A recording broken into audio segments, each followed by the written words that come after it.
పహల్గామ్ దాడికి ప్రత్యేక భద్రత తీసుకుంటూ పహల్గామ్ దాడికి ప్రతిచర్య తీసుకుంటూ భారత్ నిన్న అర్ధరాత్రి 1 గంట సమయంలో పాకిస్తాన్ పైన కూడా దాడులు చేయడం మొదలుపెట్టి పాకిస్తాన్కి సంబంధించి ఆ పరిసర ప్రాంతాల్లో ఉన్నటువంటి ఉగ్రవాదకు సంబంధించిన స్థావరాలు ఏవైతే ఉన్నాయో ఆ స్థావరాల మీద 1:30 గంటల సమయంలో కూడా మెరుపు దాడితో దాడులు అయితే చేస్తుంది. అయితే ఈ దాడులకు సంబంధించి మొత్తం 9 స్థావరాలపైన ఇండియన్ ఆర్మీ దాడులు చేస్తూ వచ్చింది. రాఫెల్ యుద్ధ విమానాల సహాయంతో వాళ్ళ మీద కూడా దాడులు చేస్తున్నారు.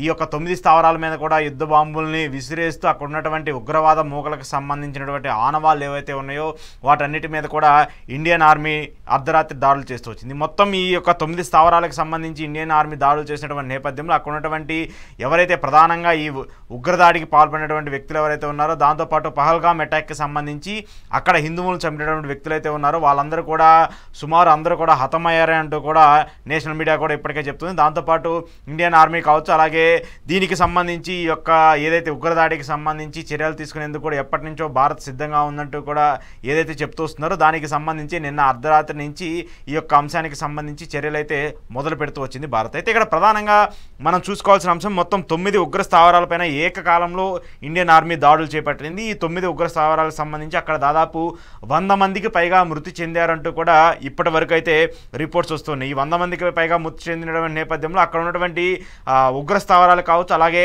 ఈ ఉగ్రమోకలకు సంబంధించి ట్రైనింగ్ ఇచ్చేటువంటి ఏవైతే ఉంటాయో వాటికి సంబంధించి కావచ్చు, అలాగే ఈ ఉగ్రవాదులు నివాసం ఉండేటువంటి ప్రాంతాలు కావచ్చు, ఇవన్నీ కూడా ఈ 9 స్థావరాలుగా కూడా ఇండియన్ ఆర్మీ గుర్తిస్తూ వచ్చింది. దీనికి సంబంధించి ఒక సీక్రెట్ ఆపరేషన్ కూడా చేయబోతున్నట్టు కూడా ఇప్పటికే ఒక హింట్ ఇచ్చినటువంటి నేపథ్యంలో దాని మీద కూడా పాకిస్తాన్ కూడా కొంత అలర్ట్ అయినటువంటి పరిస్థితి కూడా కనిపిస్తూ వచ్చింది. ఆ తర్వాత కూడా ఒక 2-3 రోజులు ఆపరేషన్ చేస్తారంటూ కూడా పాకిస్తాన్కి సంబంధించినటువంటి ఇంటెలిజెన్స్ చెప్పినటువంటి నేపథ్యంలో 2 రోజుల కంటే ముందే ఒక విధంగా చెప్పాలంటే భారత్ దాడి చేస్తూ వచ్చింది. మరో 2-3 రోజుల్లో దాడి చేస్తారని చెప్పేసి ఏదైతే ఊహించిందో వాళ్ళ ఊహకు అందకుండానే ముందుగానే ఇండియన్ ఆర్మీ దాడులు చేస్తూ వచ్చింది. ఈ దాడులకు సంబంధించి మొత్తం 9 ఉగ్ర స్థావరాలు ఏవైతే ఉన్నాయో ఆ ఉగ్ర స్థావరాలన్నీ కూడా అడుగంటిపోయి ఆ అగ్ని జ్వాలలకి అగ్ని కీలలకి కూడా ఆ ఉగ్రవాదులందరూ కూడా నేలమట్టమైనటువంటి పరిస్థితిని కూడా మనం చూస్తూ వచ్చాం. దీనికి సంబంధించి ఎవరైతే ఉగ్రవాదులకు సంబంధించి ట్రైనింగ్ ఇచ్చేటువంటి ఎవరైతే ప్రధానంగా ఉన్నటువంటి వ్యక్తులు ఎవరైతే ఉన్నారో వాళ్ళు కావచ్చు, అలాగే వాళ్ళ కుటుంబానికి సంబంధించిన కొంతమంది వ్యక్తులు కావచ్చు, దాంతోపాటు ఈ ఇష్యూకి సంబంధించి అంటే మొన్న ఇటీవల పహల్గామ్ అటాక్కి సంబంధించి జరిగినటువంటి అంశం ఏదైతే ఉందో దాని వెనకాల ఉన్నటువంటి వ్యక్తులు కావచ్చు, వీళ్ళందరూ కూడా ఈ ఉగ్రదాడిలో హతమయ్యారు అంటూ కూడా ఇండియన్ ఆర్మీ ఇప్పటికే దీనికి సంబంధించి ఒక ప్రెస్ మీట్ పెట్టి కీలకంగా చెప్తూ వచ్చింది. అయితే ప్రధానంగా చూసుకోవాల్సిన అంశం ఏంటంటే ఏదైతే పహల్గామ్ అటాక్కి సంబంధించి అప్పుడు జరిగినటువంటి దాడి తర్వాత భారత్ చాలా టైం తీసుకుంది. దీనికి సంబంధించి ఎవరెవరున్నారు దాడి చేస్తే ఖచ్చితంగా దీని వెనక ఉన్నటువంటి వ్యక్తులు ఎవరైతే ఉన్నారో వాళ్ళని అంతమొందించే విధం వరకు మేము నిద్రపోమంటూ కూడా భారత్ నిర్దేశించుకొని భారత్ చాలా సీరియస్గా దీని మీద ఫోకస్ పెట్టుకుంటూ ప్రతి ఒక్కటి కూడా రిసెర్చ్ చేసుకొని ప్రతి ఒక్కదానికి సంబంధించి ప్రూఫ్స్ తీసుకొని ఎక్కడున్నారు ఎలా ఉన్నారు దానికి సంబంధించి పూర్తి ఆధారాలని పూర్తి డేటా తీసుకున్న తర్వాతే ఈ యొక్క దాన్ని కూడా చేసిందని చెప్పేసి కూడా మనం చూడొచ్చు. ఎందుకంటే ఆపరేషన్ సింధూర్ అనేది కూడా గతంలో కూడా చాలాసార్లు అటాక్లు జరిగినప్పటికీ కూడా ఇది చాలా ప్రతిష్టాత్మకంగా భారత్ తీసుకుంటూ వచ్చింది. ఎందుకంటే ఈ యొక్క ఉగ్రదాడిని ఖండిస్తూ ఈ ఉగ్రదాడికి సంబంధించి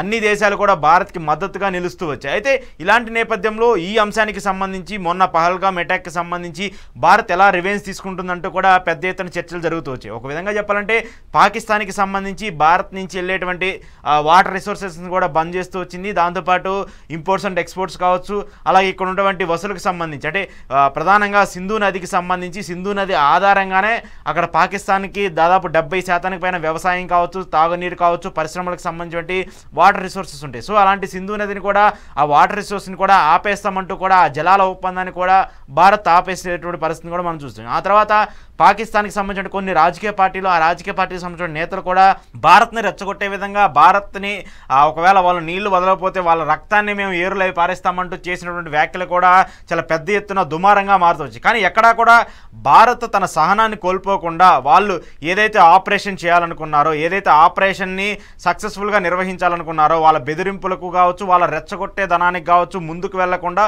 ఒక పకడ్బందీగా ఒక ప్రీ ప్లాన్డ్గా కూడా ఈ ఆపరేషన్ సింధూర్ని అయితే ప్రారంభిస్తూ వచ్చింది. ఆపరేషన్ సింధూర్ దాదాపు ఇప్పటికే సగానికి పైగా పూర్తవుతూ వచ్చింది. మిగతా కొన్ని ఉగ్రవాద స్థావరాలకు సంబంధించి కూడా ఇంకా సర్చ్ ఆపరేషన్ కూడా కొనసాగుతున్నట్టు కూడా మనకు అర్థమవుతుంది. అయితే దీనికి సంబంధించి ప్రధానంగా అజిత్ దోవల్ని మనం మెచ్చుకుంటూ రావాలి. ఎందుకంటే ఆయన గతంలో కూడా అంతకుముందు జరిగినటువంటి అటాక్స్ సంబంధించి కావచ్చు, పాకిస్తాన్కి సంబంధించి భారత్కి సంబంధించి జరిగినటువంటి ఇన్సిడెంట్కి సంబంధించి కావచ్చు చాలా కీలకంగా ఉంటూ ఒక ఒక ఆఫీసర్గా కాకుండా ఒక సీక్రెట్ ఏజెంట్గా ఉండి దీనికి సంబంధించినటువంటి పూర్తి డేటాను తీసుకొని ఎక్కడ దాడి చేయాలి, ఎలా దాడి చేయాలి, అసలు ఈ ఉగ్రవాదులకు సంబంధించిన వ్యక్తులు ఎక్కడ ఉంటారు, ఎలాంటి స్థావరాల్లో ఉంటారు, ఎలాంటి ప్రదేశాల్లో ఉంటారు అనేది కూడా పూర్తి డీటెయిల్డ్ ఎనాలిసిస్ తీసుకున్న తర్వాత ఒక రిపోర్ట్ని ప్రభుత్వానికి అందజేస్తూ వచ్చారు. అటు ప్రధాని మోదీతో కూడా ఈ దాడి కంటే ముందు చాలాసార్లు ఆయన చర్చిస్తూ వచ్చారు. ఈ దాడి జరిగినప్పుడు పాకిస్తాన్ ఎలాంటి చర్యలకి పాల్పడుతుంది, దానికి మళ్ళీ మనం తిరిగి ఎలా బదులివ్వాలంటూ కూడా చాలాసార్లు అజిత్ దోవల్ ప్రధాని మోదీ మధ్య కూడా చాలాసార్లు సంభాషణ జరుగుతూ వచ్చింది. ఆ తర్వాత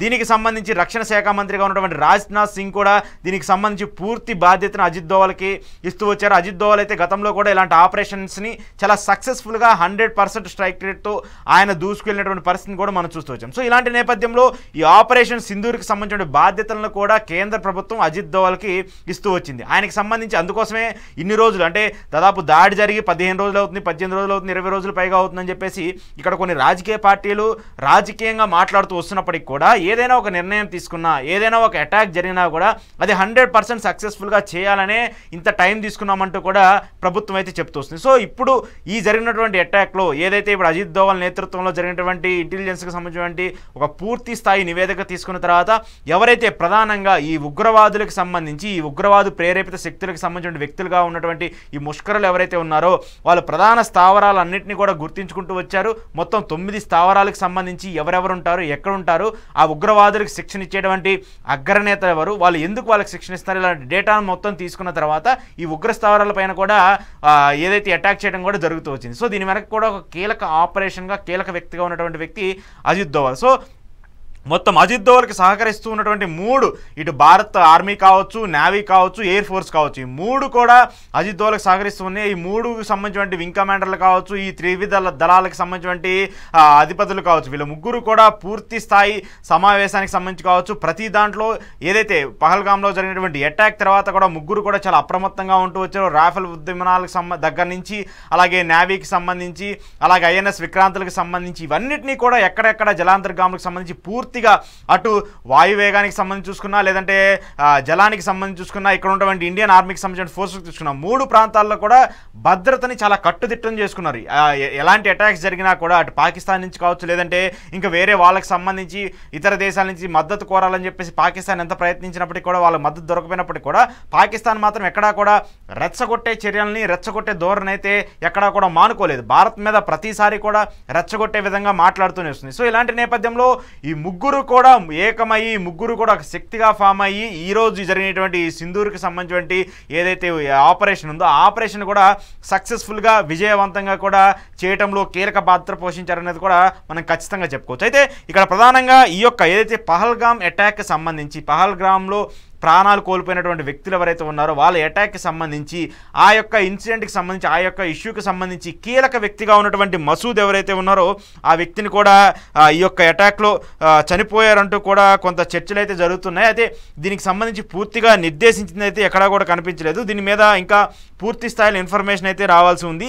ఎక్కడా కూడా దీనికి సంబంధించి ఇండియన్ ఆర్మీ కావచ్చు, లేదంటే ఇండియాకి సంబంధించినటువంటి ఈ ఆపరేషన్ లీడ్ చేసినటువంటి వ్యక్తులు ఎవరు కూడా ఇప్పటి వరకు ప్రకటించలేదు. అయితే పాకిస్తాన్కి సంబంధించిన మీడియా కానీ, పాకిస్తాన్కి సంబంధించిన ఆర్మీ కానీ ఎక్కడా కూడా మసూద్ చనిపోలేదు, కావాలని చెప్పేసి భారత్ ఇలా చేస్తుందని చెప్పేసి కూడా అటువైపు నుంచి కూడా ఆరోపణలు వస్తున్నాయి. సో ఇలాంటి నేపథ్యంలో ఈ కీలక వ్యక్తి ఎవరైతే ఉన్నారో ఈ యొక్క పహల్గామ్ అటాక్కి సంబంధించిన వ్యక్తి ఆయన చనిపోయారా లేదనేది మాత్రము కొంత క్లారిటీ అయితే రావాల్సిన పరిస్థితి ఉంది. ఎందుకంటే ఇప్పుడు దీన్ని అధికారికంగా సోషల్ మీడియాలోనో లేదంటే మీడియాలోనో వస్తున్నటువంటి వార్తల కంటే కూడా డైరెక్ట్గా దీనికి సంబంధించి ఆపరేషన్ ఎవరైనా లీడ్ చేస్తున్నారో వాళ్ళు వచ్చి బయటకు వచ్చి ప్రెస్ మీట్ పెట్టి కన్ఫర్మ్ చేసేంత వరకు కూడా దీనికి సంబంధించి ఒక క్లారిటీ వచ్చే పరిస్థితి లేదు. కానీ చనిపోయినటువంటి వ్యక్తులు ఎవరైతే ఉన్నారో దాదాపు 100 మందికి పైగా చనిపోయారని చెప్పేసి ఇప్పుడు చెప్తూ ఉన్నారు. ఈ యొక్క ఉగ్రదాడికి సంబంధించి 100 మందికి పైగా చనిపోయారని చెప్పేసి చెప్తున్నారు. కానీ ఈ 100 మందిలో ఆ వ్యక్తులు ఉన్నారా లేదా వాళ్ళు ఇంకా వేరే చోట ఏమైనా ఉన్నారనేది కూడా తెలియాల్సి ఉంది. కానీ ఇప్పుడు ఈ 9 స్థావరాల్లో ఏదైతే భారత్ ఆర్మీ దాడి చేసిందో, ఇండియన్ ఆర్మీ దాడి చేసిందో, ఈ 9 స్థావరాలకు సంబంధించి దాదాపు చాలామంది కీలక వ్యక్తులు ఉగ్రవాదానికి సంబంధించి ఉగ్రవాదాన్ని ప్రేరేపించే వాళ్ళు కావచ్చు, లేదంటే ఉగ్రవాదానికి సంబంధించినటువంటి వెనకాలండి దాన్ని సపోర్ట్ చేస్తూ నడిపేటువంటి వాళ్ళు కావచ్చు, వీళ్ళందరూ కూడా చనిపోయారు అనేటువంటి అంశం అయితే మనకు తెలుస్తుంది. అయితే లష్కరే తోయిబాకి సంబంధించి కావచ్చు, అలాగే గతంలో ఉగ్రవాద సంస్థలకు సంబంధించి ఉన్నటువంటి వ్యక్తులు కావచ్చు, వీళ్ళందరూ కూడా ఇక్కడ ఉన్నారు అనేటువంటి ఒక చర్చ అయితే జరుగుతుంది. దాంతోపాటు ఉగ్రవాదానికి సంబంధించినటువంటి కీలక నాయకుడిగా ఉన్నటువంటి హఫీజ్ అబ్దుల్ మాలిక్ కూడా హతమయ్యారంటూ కూడా ఈ ఆపరేషన్ సింధూర్కి సంబంధించిన ఇష్యూలో కూడా ఆయన కూడా హతమయ్యారంటూ కూడా ఒక చర్చ అయితే జరుగుతుంది. మరి ఈ యొక్క ఉగ్ర నాయకుడు హఫీజ్ అబ్దుల్ మాలిక్ చనిపోయారా లేదనేది కూడా ఒక చర్చ అయితే జరుగుతుంది. దీనికి సంబంధించి కూడా మళ్ళీ కేంద్ర ప్రభుత్వమే దీనికి సంబంధించి చనిపోయారా లేదనేది కూడా కేంద్ర ప్రభుత్వం బయటకు వచ్చి చెప్పేంత వరకు కూడా దీనికి సంబంధించి ఒక క్లారిటీ అయితే ఇంకా రావాల్సి ఉంది.